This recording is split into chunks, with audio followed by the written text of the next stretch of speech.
welcome back to Homemade Simple. If we've not met before, I'm Lori. I'm really glad that you're here today. I do have a different kind of video to share with you today, something that has been on my heart and on my mind. Actually, it's also a requested topic for me to sort of sit down and discuss, but I know that it's not going to interest or pertain to everyone. So if this is not your subject and you are not interested in hearing me bloviate about homeschooling, feel free to just skip this video. No hurt feelings, and you can just pick up on Friday's video. But I do have a couple of caveats to say before I begin this video. I have been sort of mulling over the things that I talked about in the video when I recorded it a couple of weeks ago. Things have been going through my mind, and I just wanted to make sure that at the very onset of the video, I let y'all know that this is not me saying that public school is not good for anybody and nobody should send their kid to public school or private school. That's not where I'm coming from. My heart in this video is for those parents, especially moms, who are very doubtful of the choice about homeschooling, who are afraid of the implications that might come from your choice to homeschool or not homeschool your children, and from really a place of self-doubt that I know so many of us experience when we're making the decision whether or not to homeschool our children. I know the feeling that is so deep and so powerful in us as moms when we try to think about the best thing for our kids, and what if what we're doing is not the right thing, or what if I mess my kid up, or what if. The person who is having all of those self-doubting, worried, troubled thoughts about homeschooling, this is who I'm directing this video to. So if you are completely content in your public or private schooling situation and environment, that's perfectly good, perfectly fine. You are going to do what you think is best for your child, and I'm not throwing shade on that decision at all. But I do have experience when it comes to homeschooling, the benefits and the cost and the risks associated with it. And so I just wanted to sort of sit down and talk with you one-on-one about some of the things that I have learned and have experienced over 15 years or so of homeschooling my kids that may be helpful to you if you are at this crossroad in your life trying to make the best decision that you can. So with all of that being said and behind us, let's get on to the video.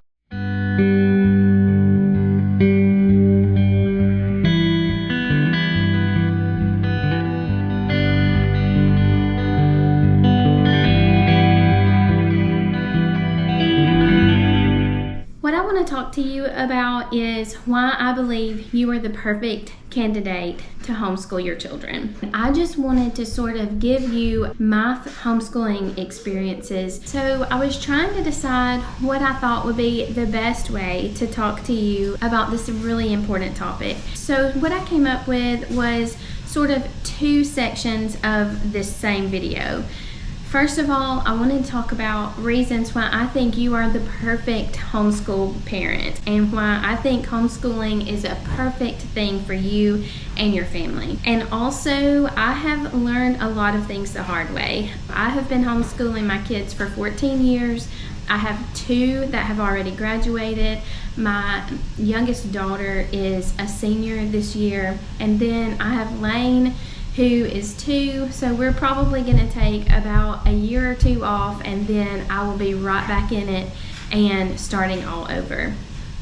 So I say that to say I do have a lot of hands-on experience, and I do think I have a couple of ideas that might really limit or even eliminate a lot of the anxiety that you might be feeling about this decision and about homeschooling your kids.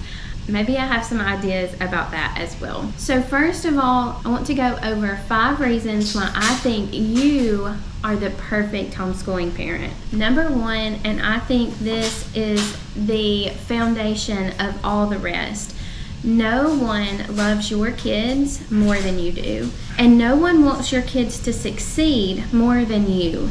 So don't count yourself short when you're thinking about whether or not you are the best person to teach and educate your children. You know your children better than anyone else, and you know what motivates and discourages your children more than anyone else. And since you know your children better than anybody else, that makes you the perfect candidate to be their educator. You know exactly what to say to them to motivate them, and you know exactly what not to say to them to cause them to give up or quit. And speaking of giving up, you are the one person who will never give up on your children.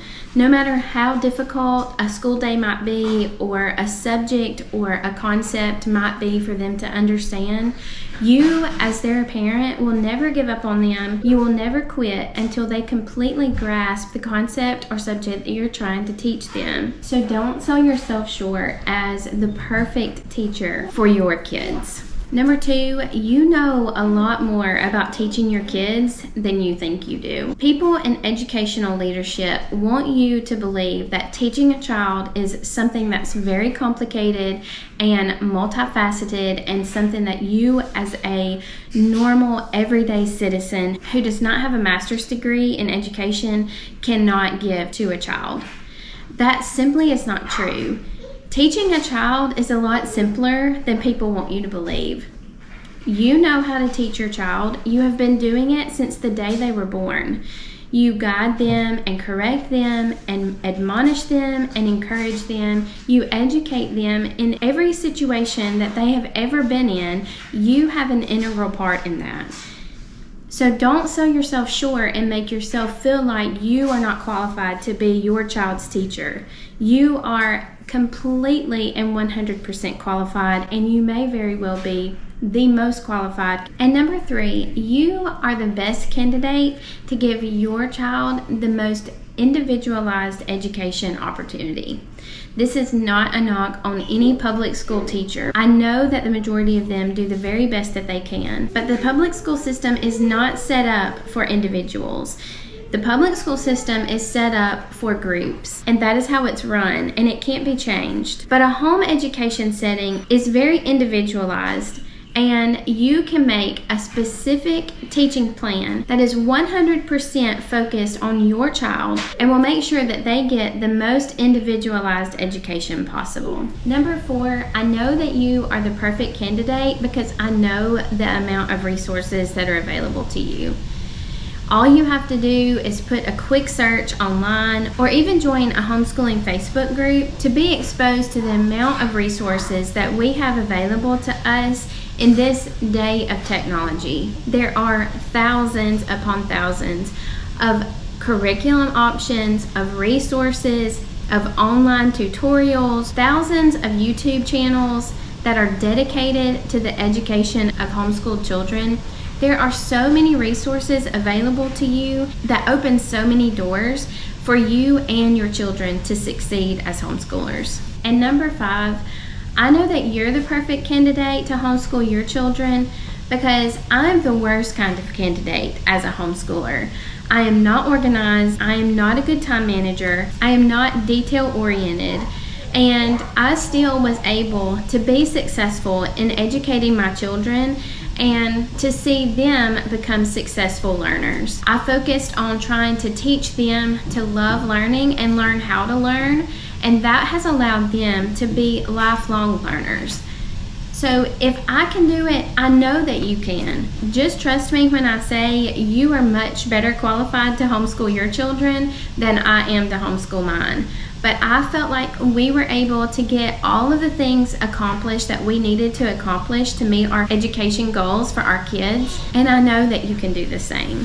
And before I let you go, I want to talk about a couple of pointers that I have learned along the way that have really helped eliminate a lot of stress and issues and have allowed us to streamline the education process here in our home.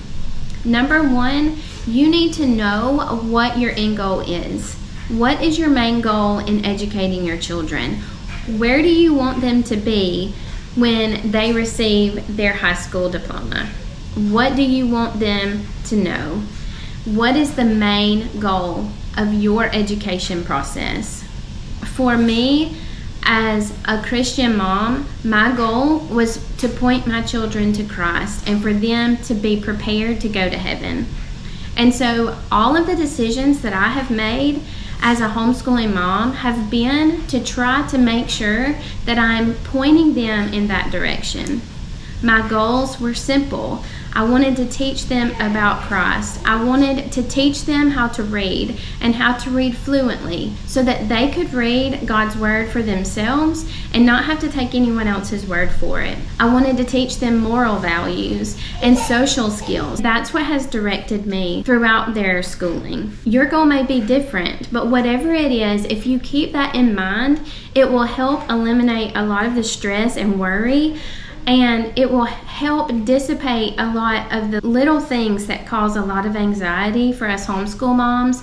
We can just refocus our attention on our main goal and make sure that whatever we're doing is pointing us toward where we want to go, and everything else can just sort of fall by the wayside. Number 2, keep your focus off of checklists and on your child. I know that a lot of anxiety that is associated with homeschooling is because we are worried that our kids are not going to be up to par, up to grade level, that they are going to fall behind.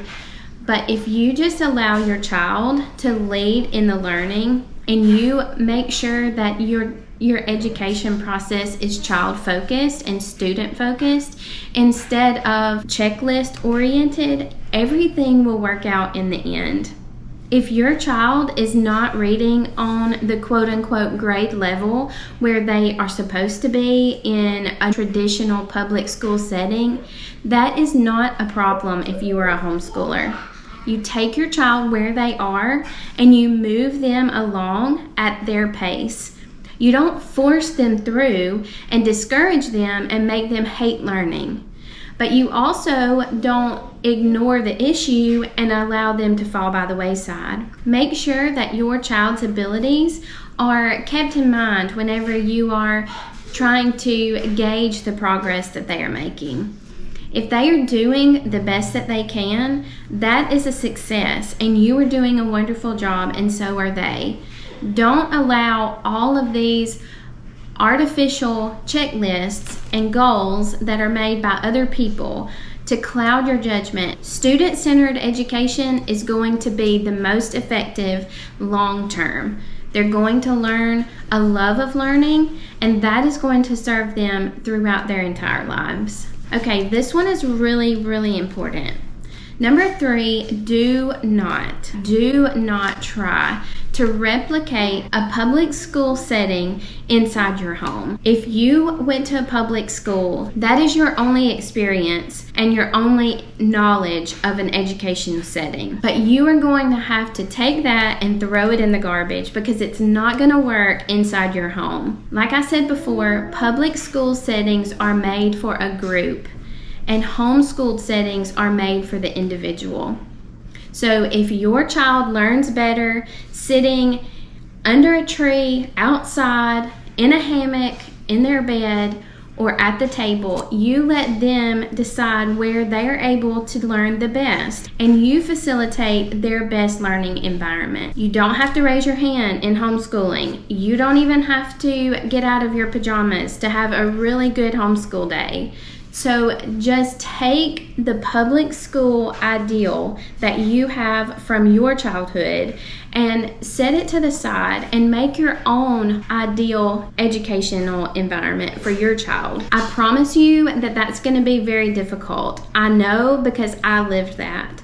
It has been my experience that it takes 2 years of homeschooling your children to get away from all of the public school setting learned behaviors that we have been exposed to from our childhood. So give yourself 2 good years to be able to be more comfortable in your home learning environment before you throw your hands up and say you give up and that you're no good at this, because I promise you, you are much better than you think you are. Number 4, do not be afraid to ask for help. Any experience that I have ever had with a homeschooling parent has proven to me that we are all on the same team, and we are a group of people that, no matter our backgrounds or current situations, we all just want to help one another when someone is having trouble. I promise you that you are going to be able to have a support system that is going to help you in making this transition. Those homeschool parents are going to be there to share their experiences and what has worked best for them. But there is one caveat to this.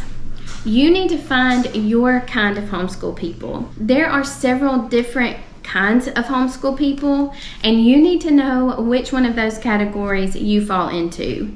I know at the beginning it's really going to be difficult to know who to ask and who not to ask, but I'll just give you myself as an example. I told you before, I'm not detail oriented, I'm not a good time manager, I'm not uber focused on the tiny details. And because that is my personality, I would not go and ask a classical education homeschool mom what her ideas or advice would be on a certain topic. That's not to say that she doesn't have a lot of good information. It just means that her answer would be completely overwhelming to me, and I would not leave that conversation feeling encouraged and motivated. I would leave that conversation feeling discouraged and less than. My homeschool people are the people who have broad goals for their children, such as making sure that they're proficient in reading and math, and who don't worry about all of the small details. The classical education is very good for those people who are detail oriented and who are focused on all of the minute details in different subjects. I just want a wide variety of experiences for my children, and I want them to be well-rounded and well-educated without me having to have a set schedule every single day, and without me having to have 4 pages of lesson plans already prepared before the school day begins. So it's really important for you to get advice from homeschool parents, but it's also really important for you to get advice from your kind of homeschool parent. And the last thing I want to say to you is give yourself grace. This is a difficult process, especially in the very beginning when you are transitioning from a public school environment to a homeschool environment, or when you are first beginning to educate your children, say as a kindergarten or first grade student. There are going to be very difficult days, and it's going to be hard, and you're going to have to give yourself and your children a lot of grace at the beginning. And just to be honest, you're gonna have to keep doing that up until their senior year. So you'll get really good at giving yourself and your children a lot of grace and mercy throughout the process. But I do want you to know it has been one of the most precious blessings of my life. Being engaged in the education of my children has allowed me to see the light bulb moments go off for them that I would have missed had they been in a public or private school. I was able to see all of the times when they were struggling to get a concept and it finally clicked with them. I was able to see them work through hard things and come out on the end a better person. And now I'm able to see that they love learning and they know how to learn. I've been able to see the fruits of all of the hard work, and I promise you, if you do not give up, you will see the fruits of your children's hard work as well. I know this has not been a video that has been geared for everyone, and that's okay. It was important to me at this time of the year. I know a lot of people are grappling with this subject, and I just wanted to be a voice of encouragement to you that you can do it and that you will do a great job at educating your children in your home. I am happy to answer any questions that I am possibly able to about my homeschooling experience. So if you would like to reach out to me, you can reach me at homemadesimplewithlori@gmail.com. I will be glad to answer any questions that you might have about the homeschooling process or about things that we have done that have been successful for our family. I know a lot of people scroll through the comments on videos like this. I hope that all of you veteran homeschool moms and dads will be willing to take a minute and share your experience for those who are searching for some testimonials. Thanks again for watching today. I hope you have a wonderful week. I love you, and I will see you again next time.